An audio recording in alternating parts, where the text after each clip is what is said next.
জানাবো নির্বাচনী প্রচারণার খবর। রাজধানী সহ রাজধানীর বাইরেও জোরে সোরে চলছে নির্বাচনী প্রচারণা। সবশেষ খবর জানাতে ব্রাহ্মণবাড়িয়ায় আছেন সহকর্মী উজ্জ্বল চক্রবর্তী, সরাসরি যাচ্ছে তার কাছে।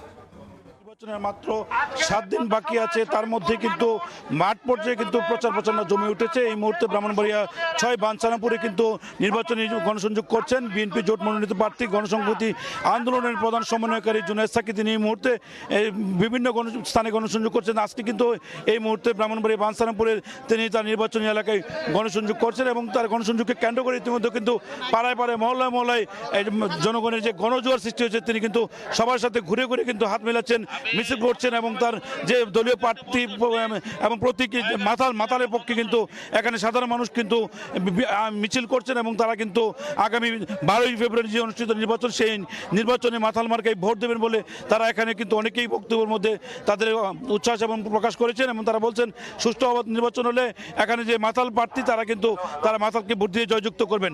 আমরা এখানে যে ভোটাররা আছে তাদের সাথে কথা বলেছিলাম, তারা বলছেন যে অবাধ সুষ্ঠু নির্বাচনের মাধ্যমে এই আসন থেকে মাতাল বিজয় হবে এবং তারা বলছেন আপনাকে জানিয়ে রেখে এই আসন থেকে মোট 10 জন প্রার্থী কিন্তু প্রতিদ্বন্দ্বিতা করছে। তার মধ্যে বাংলাদেশ জামাত ইসলামী মনোনীত প্রার্থী মোহাম্মদ মহসিন এই আসনে আছেন এবং বিভিন্ন স্বতন্ত্র প্রার্থী সহ ইসলামী আন্দোলন সহ বিভিন্ন প্রতীকের প্রার্থীরা কিন্তু এই 13টি ইউনিয়নে কিন্তু তার প্রচারণা চালিয়ে যাচ্ছেন। তারই অংশ হিসাবে আজকে জুনায়েদ সাকি যিনি আছেন, তিনি মাতাল প্রতীকের পক্ষে এখানে গণসংযোগ করছেন এবং তার গণসংযোগকে কেন্দ্র করে আমরা দেখেছি সকাল থেকে বিভিন্ন পাড়া মহল্লায় মিছিল এবং বিভিন্ন প্রচারণা করছে। সার্বিকভাবে এইটুকু ছিল আমার কাছে, যেখানে গণসংহতি আন্দোলনের যে প্রধান সমন্বয়কারী এবং বিএনপি জোট প্রার্থী জুনায়েদ সাকি তার প্রচারণার সর্বশেষ তথ্য আমার কাছে থাকে এইটুকু ছিল। সরাসরি যুক্ত ছিলাম ব্রাহ্মণবাড়িয়ায়।